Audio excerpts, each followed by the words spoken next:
Hello students, welcome to गोल मंत्रा। मैं नरेंद्र कुमार आपका बहुत बहुत स्वागत करता हूं। आज हम चर्चा करेंगे यूपी जीएस में पार्ट पाँचवा। कौन सा होगा? पार्ट पाँचवा। और चार पार्ट आपके हो चुके हैं। अगर आपने नहीं देखा तो प्लेलिस्ट में जाके क्या है, आप जाके देख सकते हैं। तो टॉपिक जो चल रहा है, कल हम नदी पढ़ा चुके हैं। आज नदी से ही संबंधित आगे झील और जो बांध या बैराज बने हैं उनके बारे में चर्चा करेंगे। तो हम चलते हैं सीधा। तो जैसे यहाँ पे लिखा हुआ है आपका यूपी की प्रमुख झीलें, यूपी की प्रमुख झीलें। तो यहाँ से भी क्वेश्चन आते हैं कि यूपी की झीलें जो है कहाँ पे हैं।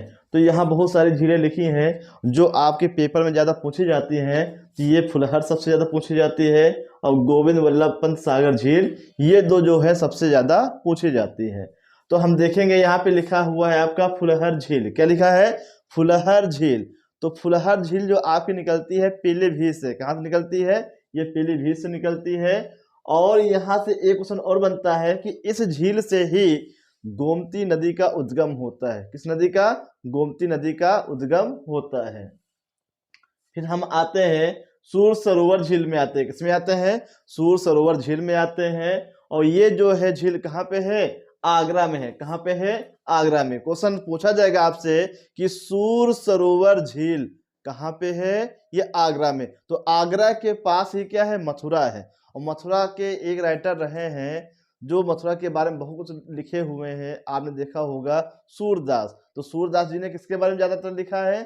जो कृष्ण जी के बारे में लिखा है। और कृष्ण जी कहाँ के रहने वाले हैं? मथुरा के रहने वाले हैं। और मथुरा कहाँ पे है?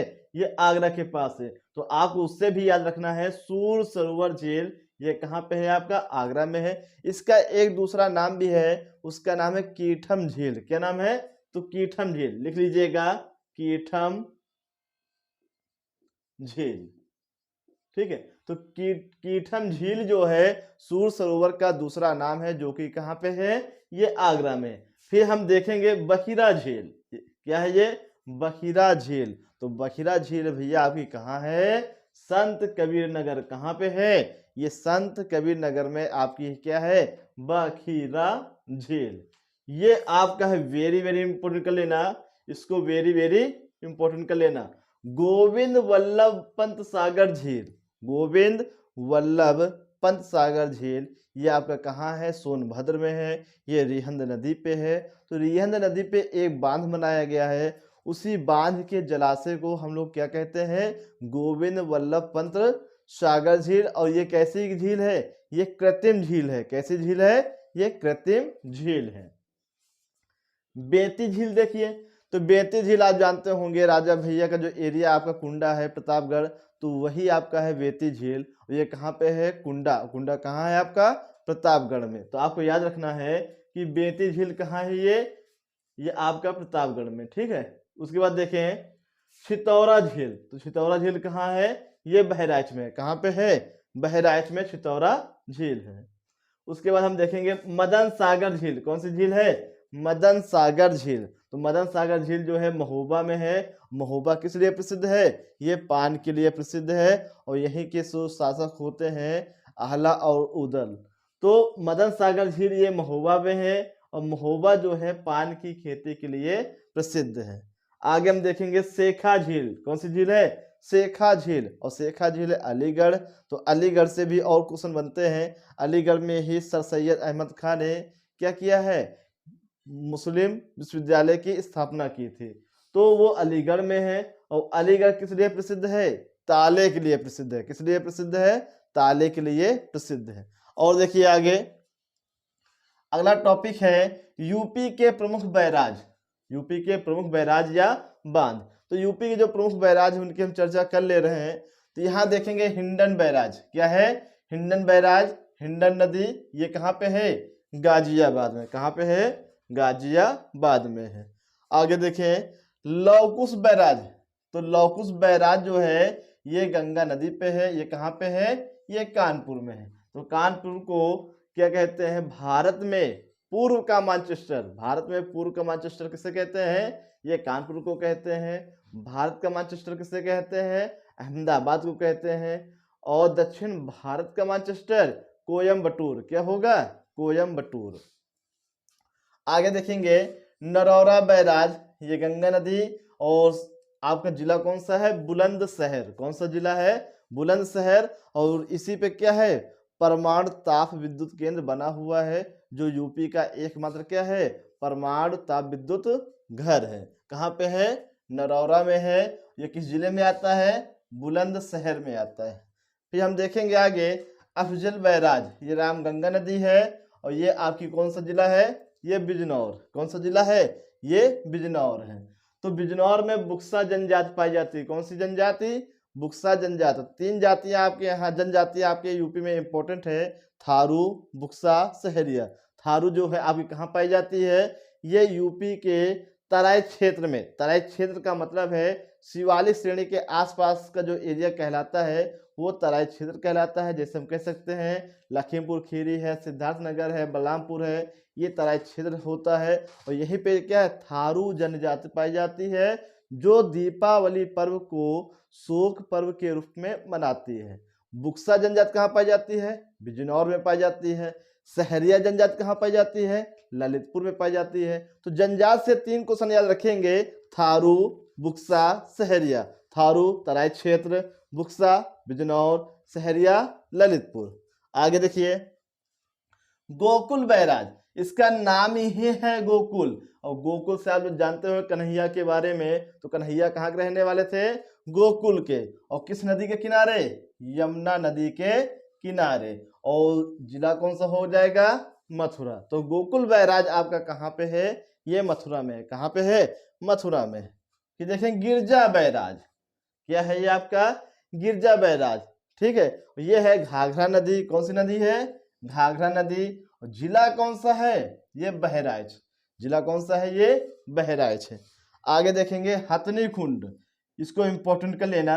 अगर हम बैराज में बात करें, सबसे ज्यादा जो इंपॉर्टेंट है आपका हथनी कुंड बैराज और नरौरा बैराज। तो ये जो बैराज दो आपको याद रखना है। तो हथनी कुंड बैराज यमुना नदी पे है और ये किस जिले में है? सहारनपुर में। किस जिले में है? सहारनपुर। तो हथनी कुंड बैराज सहारनपुर। हथनी कुंड बैराज सहारनपुर। आगे देखिए माता टीला बांध, ये भी आपका इंपॉर्टेंट कर लेना। बांध में अगर हम बात करेंगे तो आपका है नरौरा, हथनी कुंड, माता टीला। तो ये 3 बांध जो है सबसे ज्यादा आपके इंपॉर्टेंट होते हैं, जो पेपर में बार बार पूछे जाते हैं। तो माता टीला बांध ये बेतवा नदी पे है और जिला कौन सा है? ये झांसी है। कौन सा जिला है? ये झांसी है। तो ये आपके हो गए झील और ये आपके हो गए बैराज। और हम पढ़ रहे हैं टॉपिक क्या? सिंचाई के साधन। और पिछला वीडियो हमारा क्या था? नदी से। अब हम झील पढ़ रहे हैं और क्या? बैराज पढ़ रहे हैं। अब हम देखेंगे नलकूप से जो है सर्वाधिक सिंचाई यूपी में होती है सबसे ज्यादा नलकूप से। अगर क्वेश्चन आए कि यूपी में सबसे ज्यादा सिंचाई का साधन क्या है, तो आपका आंसर होगा नलकूप। लेकिन अगर हम पूछे कि यहाँ पे दूसरा पॉइंट नहर, तो नहर से दूसरा स्थान है, लेकिन नहर से सबसे ज्यादा सिंचाई कहाँ होती है? ये आपके पंजाब में होती है। कहाँ होती है? पंजाब में होती है। लेकिन नहर से जो यूपी में सिंचाई है ये दूसरे स्थान पे है और पहले स्थान पे क्या है? नलकूप। नलकूप का मतलब होता है जो आपके ट्यूबवेल होते हैं, समरसिबल होते हैं, ये क्या कहलाते हैं? नलकूप कहलाते हैं। और इन्हीं के माध्यम से यूपी में सबसे ज्यादा क्या होता है? सिंचाई होता है। जबकि पंजाब में सबसे ज्यादा सिंचाई किससे होती है? नहरों के माध्यम से। तो नहर का भी एक अपना अपना इतिहास है। जैसे हम कहते हैं भारत में नहर निर्माण का जो स्टार्टिंग किसने किया है, तो ये गयासुद्दीन तुगलक ने किया। तुगलक वंश के शासक होते हैं कौन? गयासुद्दीन तुगलक। उन्होंने भारत में क्या है? नहर निर्माण आरंभ करवाया। लेकिन नहरों का जो सर्वाधिक जाल है ये फिरोज शाह तुगलक के शासनकाल में क्या हुआ है? फैला हुआ है। तो नहर से 2 क्वेश्चन बनते हैं कि भारत में सबसे पहले नहर जो है स्टार्टिंग किसने किया है? तुगलक वंश का संस्थापक होता है गयासुद्दीन तुगलक। लेकिन जो सर्वाधिक नहरों का जाल जो फैला था वो फिरोज शाह तुगलक के समय में फैला है। अगर आज के वर्तमान की हम बात करें कि विश्व में सबसे अधिक नहरों का जाल किस देश में है, तो आपका आंसर होगा पाकिस्तान। क्या होगा? तो पाकिस्तान। तो पाकिस्तान में नहरों का सबसे बड़ा जाल प्रेजेंट टाइम पे मौजूद है। आगे हम देखते हैं कि सिंचाई के साधन में कुएं से जो है, तो कुएं का तीसरा स्थान, कुएं का क्या है? तीसरा स्थान है। और चौथा क्या है? तालाब से सिंचाई, तो तालाब से क्या है, ये चौथा स्थान हो जाएगा। तो आपको याद रखना है कि पहला नलकूप, दूसरा नहर, तीसरा कुआं, चौथा क्या है, तालाब है। तो ये आपके चार आपके हो गए। अगर हम बात करें कि यूपी में जो सबसे बड़ी नहर कौन सी है, तो बड़ी या लंबी, तो आपकी है शारदा नहर। कौन नहर है, शारदा नहर। तो यूपी में जो सबसे लंबी नहर कौन सी है, शारदा नहर है। अगर पूछे यूपी के किस जिले में सर्वाधिक नहरों का जाल है, तो यूपी में सबसे अधिक रायबरेली में। कहाँ पे, रायबरेली में। तो दो क्वेश्चन यहाँ पे और नोट कर लेना कि यूपी में सबसे लंबी नहर कौन सी है, शारदा नहर है, जबकि भारत की कौन सी है, इंदिरा गांधी नहर है। और यहाँ पे हम बात करेंगे यूपी के किस जिले में क्या है, नहरों की सबसे ज्यादा क्षेत्रफल है, तो रायबरेली एक ऐसा जिला है जहां पे नहरों का जो एरिया है सबसे अधिक है। तो ये आपका टॉपिक कंप्लीट होता है। जाते जाते एक हम क्वेश्चन पूछेंगे। आज क्वेश्चन होगा भूगोल से। किससे होगा, भूगोल से। तो भूगोल से मेरा क्वेश्चन है आप कि उपसौर की घटना कब घटती है, और इस दिन जो है पृथ्वी और किस दिन घटती है, यानी कि तारीख आपको बताना है और इस दिन की दूरी बताना। क्या बताना है, तारीख बताना है और आपको दूरी बताना है। तो वीडियो कैसा लगा है तो आप इसको देखते रहिएगा, और आपसे कहेंगे अगर आप अच्छी तैयारी करना चाहते हैं तो देखने के बाद इसको नोट्स जरूर बनाइए। बिना नोट्स के कल्याण नहीं होना। अगर आप अच्छी तैयारी करना चाहते हैं तो एक आपके क्या है, कंप्लीट नोट्स होने चाहिए, और हमारी तरफ से पूरी कोशिश रहेगी हम आपको ऐसा मैटर दें, ऐसा नोट्स दें जो आपको क्या है, कहीं पर भी उपलब्ध ना हो। ठीक है, जय हिंद, जय भारत।